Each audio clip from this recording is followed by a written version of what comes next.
अप्रतिम प्रतिसाद आहे लोकांचा. आपण बघताय माझ्या बरोबर ती रॅलीमध्ये किती आमचे सर्व कार्यकर्ते आणि जनता आहे. आता मी इथे ट्रान्झिट कॅम्पमध्ये आहे. पांडेनगरमध्ये आमचा जो SRAचा प्रकल्प चालू आहे त्या ट्रान्झिट कॅम्पमधल्या आमच्या मतदारांना या ठिकाणी भेटायला आलो आहे. आज पांडेनगर, गणेशनगर ह्या विभागामध्ये आमची प्रचार फेरी आहे आणि मतदार प्रचंड प्रेमाने माझे स्वागत करत आहेत आणि खूप खूप आशीर्वाद देत आहेत.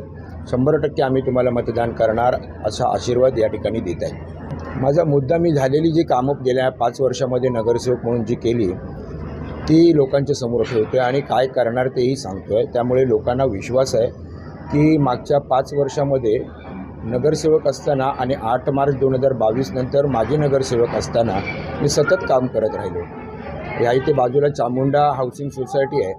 या चामुंडा हाऊसिंग सोसायटीच्या इथला कचऱ्याचा जो डब्बा होता तो आम्ही सर्व लोकांनी, चामुंडावासियांनी सगळ्यांनी मिळून आम्ही तो कचरा मुक्त तो परिसर केला. या गणेशनगरमधली जी सर्व्हिस रोड आहे आमचा तो सिमेंट कॉन्क्रीटचा बनवला. आपण सगळ्या माझ्या 5 नंबर वॉर्डमध्ये बघाल तर 90% रस्ते हे आपण सिमेंट कॉन्क्रीटचे केलेले आहेत. आणि ह्या कामामध्ये आमचे आमदार प्रकाशदादा सुर्वे, भारतीय जनता पार्टीचे आमदार प्रवीण भाऊ दरेकर, एकनाथ शिंदे साहेब, ते आमच्या राज्याचे मुख्यमंत्री देवेंद्र फडणवीस साहेब, नरेंद्र मोदी साहेब यांच्या सगळ्यांचं सहकार्य आणि आशीर्वाद या सगळ्या गोष्टीला आहे. मुंबई खड्डेमुक्त व्हायला पाहिजे अशा प्रकारचं जे नारा आणि जे काही वचन दिलं होतं महायुती सरकारने ते आज पूर्ण होताना आपल्याला पाहायला मिळते. मुंबईतले सगळे रस्ते जवळजवळ 80% सिमेंट कॉन्क्रीटचे होत आहेत आणि इथली जी पाण्याची समस्याही या ठिकाणी मी जास्त उद्भवू दिली नाही. इकडचे स्लम विभागामध्ये गटारांची दुरुस्ती, लादीकरण हा सर्वात मोठं काम असेल.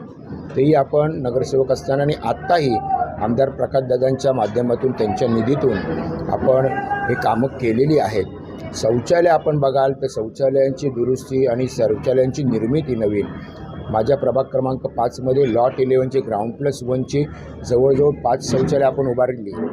इथे मेटर्निटी हॉस्पिटल बनवलेलं आहे आणि मी सांगू इच्छितो नागरिकांना की या मेटर्निटी हॉस्पिटलमध्ये आपण NIC युनिट करण्याचा माझा प्रयत्न आहे आणि तसा प्रस्ताव मी नगरसेवक असताना दिला. त्याचा पाठपुरावा करून ते करणार. देशमुख रेसिडेन्सीवासियांना मी आपल्या माध्यमातून सांगेन, त्यांची मागणी होती पोलीस बीटची. पोलीस चौकी तिथे असावी जेणेकरून अनधिकृत काम करणाऱ्या लोकांवरती आळा बसेल. कालच आमचे माननीय मंत्री महोदय उदय सामंत जे आले होते त्यांच्यासमोर मी मांडलं आणि त्यांनी त्वरित मान्य केलं की 100% मी पोलीस चौकी आम्ही करून देतो आणि प्रकाशदादाने आम्ही मिळून हा पोलीस चौकीची त्यांची मागणी ती पूर्ण करू. भटक्या कुत्र्यांची समस्या आहे.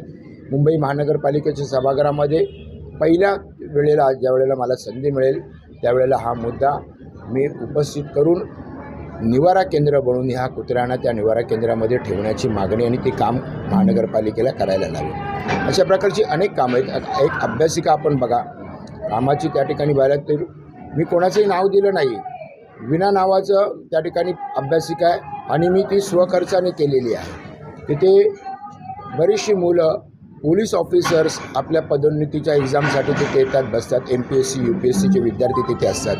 त्यामुळे खूप चांगलं काम. माझ्याकडची उद्यानं तुम्ही बघाल, माझी व्हिडिओ आपण पाहिलात तर आपल्याला माझं कार्याचं झलक या ठिकाणी मिळेल. आणि आता मी काय करणार आहे तर उरलेले राहिलेले रस्ते ते सिमेंट कॉन्क्रीटचे करणे. त्याचबरोबर ते हनुमान टेकडी जो भाग आहे आमचा उंचावरचा तिथे नवीन पंपिंग स्टेशन अतिरिक्त बनवून त्यांचा पाण्याचा कायमचा प्रश्न मिटून टाकायचा आहे. ही 2 कामं आहेत. आणि NIC युनिट करणे.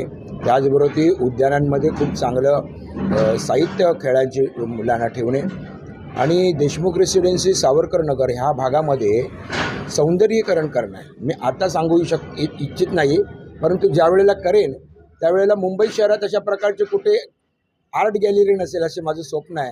आणि माझी काम करण्याची आणि प्रकाशदादांची काम करणे आम्ही पहिलं काम करतो आणि नंतर सांगतो. कारण काय की दुसरे जे आमचे विरोधक आहेत हे कॉपी कॅट करणारी लोक आहेत. कॉपी करतात आणि आपल्या नाव लावून घेतात. त्यामुळे काही गोष्टी गुपित ठेवलेल्या आणि मतदारांना माझ्यावरती विश्वास आहे. स्विमिंग पूलची दुरुस्ती हेही आपण पाहिली असेल, खराब झालेलं कोण नाही लक्ष देत होते तिथे. मी तिथे आंदोलन केलं आणि त्याचं टेंडर केलं आणि सगळी चांगली छानपैकी दुरुस्ती केली.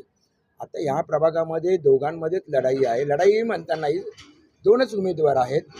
एक मी जो काम केलेला उमेदवार आहे आणि काम करणारा उमेदवार आहे आणि दुसऱ्या बाजूला 2012च्या नंतर 14 वर्षानंतर या ठिकाणी पुन्हा एकदा आपला वॉर्ड आरक्षित 4 नंबर झाला म्हणून इकडे आलेल्या एक मॅडम आहेत की ज्यांनी 2012 ते 14 मध्ये काहीही केलेलं नाही. कोरोनाच्या काळामध्ये मी जे काम केले या लोकांना माहिती आहे आणि म्हणून इकडची मतदार 100% मला प्रचंड मताने विजयी करतील. आमचे शिवसेना, भारतीय जनता पार्टी, RPI महायुतीला विजयी करतील असा मला विश्वास.